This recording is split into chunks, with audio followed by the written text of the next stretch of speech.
Sandalwood ನಿರ್ದೇಶಕ ನಂದಕಿಶೋರ್ ವಿರುದ್ಧ ಬಹುದೊಡ್ಡ ಆರೋಪವೊಂದು ಕೇಳಿಬಂದಿದೆ.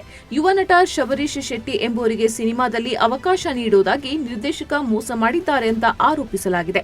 ಕಿಶೋರ್ ಅವರು ತಮ್ಮಿಂದ 22 ಲಕ್ಷ ರೂಪಾಯಿ ಹಣ ಪಡೆದುಕೊಂಡಿದ್ದು ಈಗ ಹಣ ಕೊಡದೆ ಸತಾಯಿಸ್ತಾ ಇದ್ದಾರೆ. ಅಲ್ಲದೆ ಸುದೀಪ್ ಅವರ ಹೆಸರು ಬಳಸಿ ನನಗೆ ಬೆದರಿಕೆ ಸಹ ಹಾಕಿದ್ದಾರೆ ಅಂತ ಶಬರೀಶ್ ಆರೋಪ ಮಾಡಿದ್ದಾರೆ.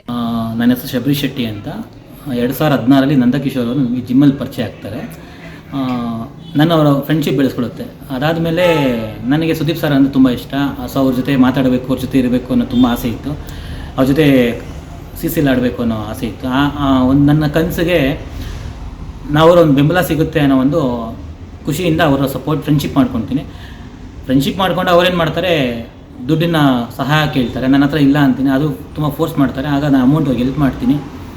ಸೊ ಹೆಲ್ಪ್ ಮಾಡಿದ್ಮೇಲೆ ಮತ್ತೆ ಪುನಃ ಅವರು ಏನು ಮಾಡ್ತಾರೆ, ಮತ್ತೆ ಅಮೌಂಟ್ ಕೇಳ್ತಾ ಇರ್ತಾರೆ. ಸೊ ಇಲ್ಲಿ 9 ವರ್ಷವರೆಗೂ ನಾನು ಕೊಟ್ಟಿರೋ ಅಮೌಂಟು ರಿಟರ್ನ್ ಮಾಡಲಿಲ್ಲ. ಅವ್ರು ಹೆಲ್ಪ್ ಮಾಡಿರೋ ಅಮೌಂಟ್ ಆದಮೇಲೆ ನಾನು ಗೋಲ್ಡು 250 ಗೋಲ್ಡ್ ಪ್ಲಸ್ ಮಾಡಿದ್ದೀನಿ. ಆ ಅಮೌಂಟು ಬರಲಿಲ್ಲ, ಗೋಲ್ಡು ಬರಲಿಲ್ಲ, ಎಲ್ಲ ಗೋಲ್ಡು ಹರಾಜಾಯಿತು. ಸೊ ಫೈನಲ್ ಅವ್ರು ಕೇಳಿದ್ರೆ ಅವ್ರು ನನಗೆ ಹಂಗೆ ಮಾಡ್ತೀನಿ ಹಿಂಗೆ ಮಾಡ್ತೀನಿ ಧಮಕಿ ಹಾಕ್ತಾರೆ. ಅದಾದಮೇಲೆ KCC ಆಡಿಸಲ್ಲ ಅಂತಾರೆ. ಹಂಗೂ KCC 3ನೇ ಸೀಸನ್ ನಾನು ಆಡಿಸ್ಲಿಲ್ಲ. ಸೊ ಅದಾದಮೇಲೆ 4ನೇ ಸೀಸನ್ ನಮ್ಮ KP ಶ್ರೀಕಾಂತ್ ಅವ್ರ ಮುಖಾಂತರ ನಾನು ಆಡಿದೆ. ಸೊ ಈಗ ಅವ್ರೇನೋ ಫೋನ್ ಮಾಡಿ ಇನ್ನು ಕೇಳಿ ಏನಾಗುತ್ತೆ ಮಾಡ್ಕೊ ಅಂತಾರೆ. ಸ್ವಲ್ಪ ಇಲ್ಲಿವರೆಗೂ ಭಯ ಪಟ್ಕೊಂಡು ರೀಸನ್ ಏನಂದರೆ ದೊಡ್ಡವ್ರನ್ನ ಎದುರಾಕೊಳ್ಳೋದು ಬೇಡ ಹಾಗೆ ಏಕೆ ಅಂತ. ಬಟ್ ಇವತ್ತು ನಾನು ಫೈನಲಿ ಡಿಸೈಡ್ ಆಗಿದೆ ಅಂದರೆ ನನಗೊಂದು ನ್ಯಾಯ ಸಿಗಬೇಕು. ಈಗ ನಾನೊಂದು ಸಿನಿಮಾ ರಿಲೀಸ್ ಮಾಡಬೇಕು, ರಿಲೀಸ್ ದುಡ್ಡಿಲ್ಲ. ಸೊ ಹಂಗಾಗಿ ಆ ದುಡ್ಡು ಕೊಟ್ಟರೆ ಅಟ್ಲೀಸ್ಟ್ ಸಿನಿಮಾ ರಿಲೀಸ್ ಮಾಡ್ಕೋಬೇಕು ಅನ್ನೋ, ರಾಮದತ್ತ ಸಿನಿಮಾ ರಿಲೀಸ್ ಮಾಡಬೇಕು ಅನ್ನೋ ನೋವಲ್ಲಿ ಒದ್ದಾಡ್ತಾ ಇದ್ದೀನಿ, ದುಡ್ಡಿಲ್ಲ ಅಂತ. ಬಟ್ ಸುದೀಪ್ ಸರ್ ತುಂಬ ಇಷ್ಟ, ಅವ್ರ ಅಭಿಮಾನಿ ಅಂದ್ಬಿಟ್ಟು ಅದನ್ನು ಎನ್ಕೇಜ್ ಮಾಡಿಕೊಂಡು ಈಗ ಅವ್ರು ನನಗೇನು ಹೆಲ್ಪ್ ಮಾಡಿಲ್ಲ. ಪ್ಲಸ್ ಇನ್ನೊಂದು ಏನಂದರೆ ದುಡ್ಡು ಕೊಡಲಿಲ್ಲ, ಧಮಕಿ ಆಗ್ತಾರೆ. ಎಲ್ಲೊಂದು ಕಡೆ ಸುದೀಪ್ ಸರ್ಗೆ ಹಾಕ್ಕೊಟ್ಬಿಡ್ತಾರೆ ಅನ್ನೋ ಭಯ ಇತ್ತು. ಆ ಭಯದಲ್ಲಿ ಇಲ್ಲಿವರೆಗೂ ನಾನು 9 ವರ್ಷ ವೆಯ್ಟ್ ಮಾಡ್ಕೊಂಡ್ಬಂದೆ. ಈಗ ಫೈನಲಿ ಅವರು ನನಗೆ ವಂಚನೆ ಮಾಡಬೇಕು ಅನ್ನೋ ಉದ್ದೇಶ, ಹಾಗಾಗಿ ನಾನು ಮೀಡಿಯಮ್ ಹೊರಗೆ ಬಂದಿದ್ದೀನಿ. ಇದಾದಮೇಲೆ ನಾನು ಈಗ ಸುದೀಪ್ ಸರ್ ಅವ್ರ ಹತ್ರ ಕಂಪ್ಲೇಂಟ್ ಮಾಡ್ತೀನಿ, ಮತ್ತು ಶಿವಣ್ಣ ಅವ್ರಿಗೂ ಕಂಪ್ಲೇಂಟ್ ಮಾಡ್ತೀನಿ, ಇಲ್ಲ ಚೇಂಬರ್ಗೆ ಕಂಪ್ಲೇಂಟ್ ಮಾಡ್ತೀನಿ. ಇಷ್ಟೊಳಗಡೆ ಅವ್ರು ಅದನ್ನು ಅರ್ಥ ಮಾಡ್ಕೊಂಡು ನಾನು ಅಮೌಂಟ್ ರಿಟರ್ನ್ ಮಾಡಿದ್ರೆ ಅವ್ರು ಒಳ್ಳೇದು, ಇಲ್ಲಾಂದರೆ ನಾನು ಮುಂದೆ ಆಗೋ ಕಾನೂನು ಹೋರಾಟ ಮಾಡ್ತೀನಿ. 9 ವರ್ಷಗಳ ಹಿಂದೆ ಶಬರೀಶ್ ಅವರು ನಂದಕಿಶೋರ್ ಅವರಿಗೆ 22 ಲಕ್ಷ ನೀಡಿದ್ರು. ದುಡ್ಡು ಕೊಡುವಂತೆ ಕೇಳಿದಾಗ ಚಿತ್ರಗಳಲ್ಲಿ ನಡೆಸುವ ಆಫರ್ ನೀಡಿದ್ರು. ಆದರೆ ನನಗೆ ಈವರೆಗೆ ಯಾವುದೇ ಆಫರ್ ಬಂದಿಲ್ಲ.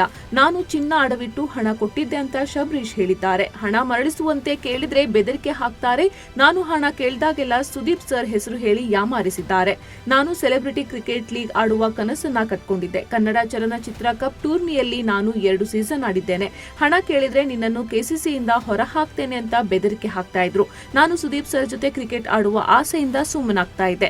ಈಗ ನನ್ನ ರಾಮದೂತ ಸಿನಿಮಾ ಶೂಟಿಂಗ್ ಮುಕ್ತಾಯವಾಗಿದೆ. ಸಿನಿಮಾ ರಿಲೀಸ್ ಮಾಡೋದಕ್ಕೆ ನನ್ನ ಬಳಿ ಹಣ ಇಲ್ಲ. ನನ್ನ ಹಣ ವಾಪಸ್ ಕೊಡಿ ಅಂತ ಕೇಳಿದೆ.